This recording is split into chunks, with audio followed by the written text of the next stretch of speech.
नमस्कार and welcome you all to DRX mentor. मैं हूं डॉक्टर जयंत और आज की वीडियो में डिस्कस करने वाले हैं 2020-24 में जो DSSB फार्मासिस्ट का नोटिफिकेशन आया है उसका एग्ज़ाम कब तक हो सकता है। 18 और 2020 में भी ये वैकेंसी आई हुई थी, उस टाइम इसका एग्ज़ाम कब हुआ था, इसका कट ऑफ क्या रहा था, तो सभी कुछ इस वीडियो में डिस्कस करने वाले हैं। चलिए स्टार्ट करते हैं। बट उससे पहले यदि अपने चैनल को सब्सक्राइब नहीं किया है तो चैनल को सब्सक्राइब कर लीजिए, सो दैट आपको फार्मा रिलेटेड जो भी इन्फॉर्मेशन है वो मिलती रहे। सबसे पहले बात करेंगे 2020-24 के नोटिफिकेशन के बारे में, जिसके फॉर्म फिलअप होना स्टार्ट हो चुके हैं। बट यहाँ पर जो डी फॉर्म वाले कैंडिडेट हैं उनको इनएलिजिबल कर दिया गया है। वहाँ पर डी फॉर्म का कोई भी कॉलम नहीं है, जिसके रिगार्डिंग हमने अथॉरिटीज़ को मेल ऑलरेडी कर रखा है, बट स्टिल अभी तक कोई भी रिप्लाई उनकी तरफ से नहीं आया हुआ है। आई होप कि आपने भी यहाँ पर मेल किया होगा, और यदि आपको कोई भी रिप्लाई आता है तो आप हमसे शेयर करिएगा। यदि कोई रिप्लाई नहीं आएगा तो हम अदर ऑप्शंस को भी एक्सप्लोर करेंगे। तो चलिए स्टार्ट करते हैं। सबसे पहले बात करेंगे 2018 का जो नोटिफिकेशन आया हुआ था, ये आप देख सकते हैं, मैंने ओपन किया हुआ है। 5/7/2018 को ये नोटिफिकेशन आया था। इसकी क्लोजिंग डेट थी 13/8/2018, अगस्त में इसकी क्लोजिंग डेट थी। इसका एग्ज़ाम की बात करें तो यहाँ पर आप देख सकते हैं एग्ज़ाम आया, इसका जो रिजल्ट आया था 15/6/2020 को इसका रिजल्ट आया था। इसकी एग्ज़ाम डेट यहाँ पर मेंशन की गई है, यहाँ पे आप देख सकते हैं। लास्ट डेट थी 13/8/2018 और इसका exam online tyre 1 examination was conducted on 1/11/2019 और 4/11/2019 को इसका एग्ज़ाम कंडक्ट कराया गया था। तो आप समझ सकते हैं कि लगभग 1 साल 3 महीने का टाइम यहाँ पर लगा था इसके एग्ज़ाम कंडक्ट होने में, और लगभग उसके 7 महीने बाद इसका रिजल्ट आया था। यहाँ पर लगभग ऑल 6,350 कैंडिडेट अपीयर हुए थे। उसके बाद इसकी मेरिट बनी हुई थी। मेरिट का रिजल्ट भी यहाँ पर दिया हुआ है, यहाँ पर आप देख सकते हैं। ये पीडीएफ में अटैच कर दूंगा, सो दैट यदि आप इसको और पढ़ना चाहते हैं, एक्सप्लोर करना चाहते हैं तो आप कर सकते हैं। ये कमेंट में डिस्क्रिप्शन में आपको ये लिंक मिल जाएगी। यहाँ पर आप देख सकते हैं इसके नोटिफिकेशन के बारे में मेंशन किया हुआ है। अनरिजर्व्ड के बारे में कोई मेंशन नहीं किया हुआ है, लेकिन अनरिजर्व्ड जो फिजिकली हैंडीकैप है उसका कट ऑफ 72.75 गया था। ओबीसी का कट ऑफ 76.52 नंबर तक के कैंडिडेट थे, उनको बुलाया गया था।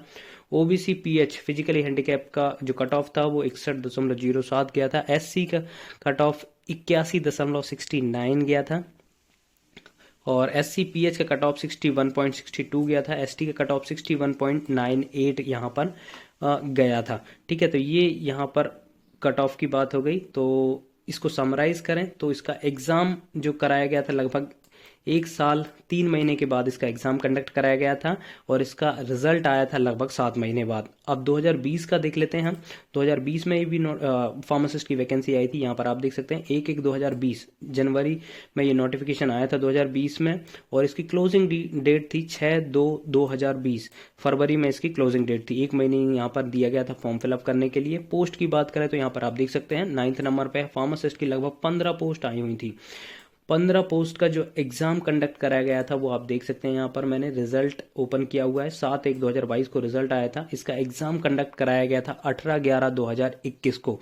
2020 में इसका आया था फॉर्म, और 2021-11 लगभग 1 साल 11 महीने यहाँ पर, लगभग 1 साल 10 महीने यहाँ पर एग्ज़ाम में लगभग यदि हम देखें तो 2 साल बाद यहाँ पर एग्ज़ाम कंडक्ट कराया गया था, और इसका रिजल्ट आया था 7/1/2022 को। तो लगभग 3 महीने बाद यहाँ पर रिजल्ट आ गया था। इसका कट ऑफ की बात करें तो यहाँ पर आप देख सकते हैं कट ऑफ मेंशन किया गया है।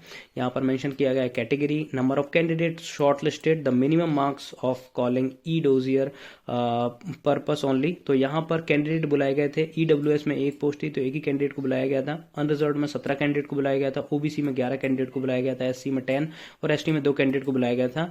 और जो लास्ट कैंडिडेट जिनके मार्क्स थे उनको बुलाया गया था 82.75, अनरिजर्व्ड में 83.50, और यहाँ पर 70.50 ओबीसी में बुलाए गए थे, 67.50 एससी में बुलाए गए थे, और 64.50 एसटी में बुलाए गए थे। तो यहाँ पर भी कट ऑफ इतना ज़्यादा नहीं था, बट इस बार देखने वाला होगा कि कट ऑफ कितना रहता है, क्योंकि इसमें मार्क्स नेगेटिव मार्किंग भी होती है, और यहाँ पर मिनिमम क्वालिफाइंग मार्क्स भी 2024 के नोटिफिकेशन में दिए गए हैं। आपको पता होगा, जब इसका आप नोटिफिकेशन ओपन करेंगे और नीचे स्क्रॉल करते हो जाएंगे तो वहाँ पर लिखा हुआ है 40% मार्क्स आपके चाहिए होंगे। आपके 40% मार्क्स चाहिए आपके जर्नल के लिए।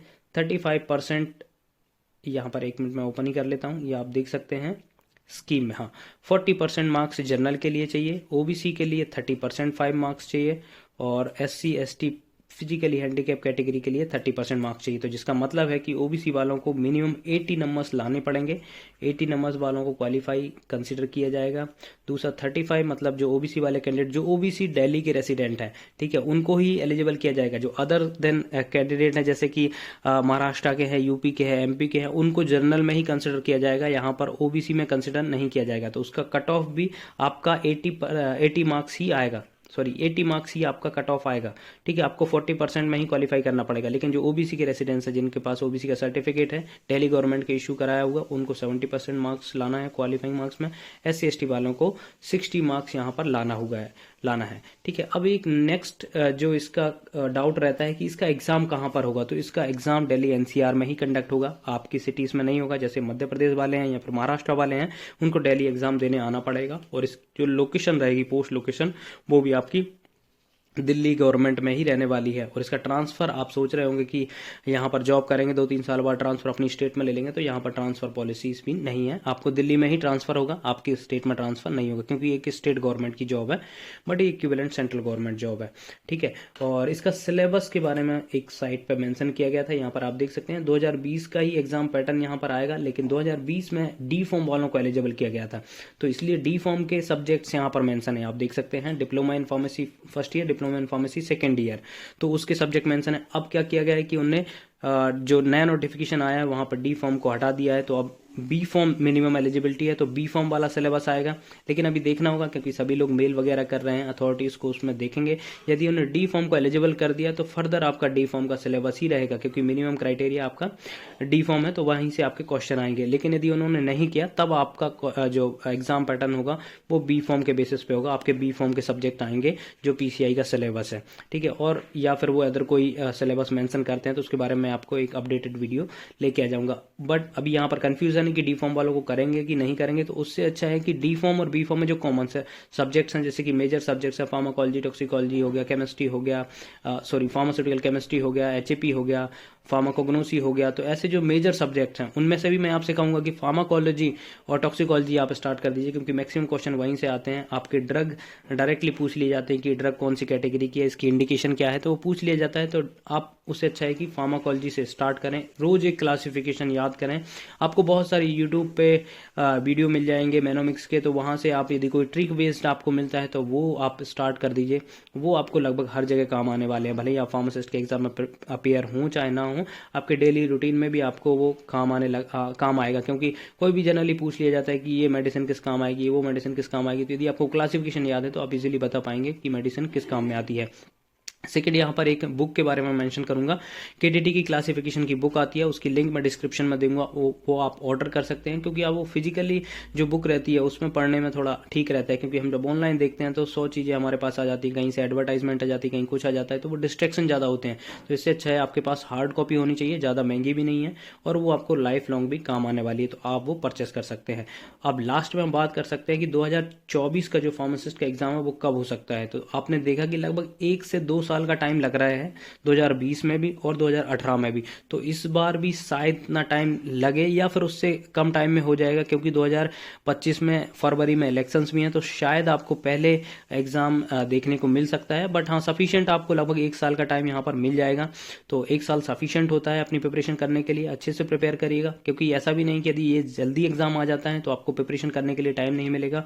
और फाइनली आपको सिलेक्शन चाहिए, तो सिलेक्शन के लिए अच्छी खासी तैयारी चाहिए होती है, अच्छी खासी तैयारी के लिए थोड़ा टाइम चाहिए होता है, तो अच्छा खासा टाइम आपको मिलेगा। तो अपनी प्रिपरेशन कंटिन्यू रखिएगा, अच्छे से करिएगा प्रिपरेशन, क्योंकि आपके हाथ में 2 एग्जाम शायद रहेंगे, एक DSSB का हो गया और दूसरा RRB का भी आपको देखने को मिल सकता है। तो अपनी दोनों एग्जाम को देखते हुए अपनी प्रिपरेशन डिजाइन करें और अच्छे से प्रिपेयर करें। आई होप कि आपका सिलेक्शन होगा और डी फॉर्म वालों को भी एलिजिबल यहाँ पर करेंगे। आई होप ये वीडियो आपको इन्फॉर्मेटिव लगा होगा। इन्फॉर्मेटिव लगा तो प्लीज चैनल सब्सक्राइब करिए, वीडियो को लाइक करिए, शेयर करें, कमेंट करिए। थैंक यू, नमस्कार and welcome you all to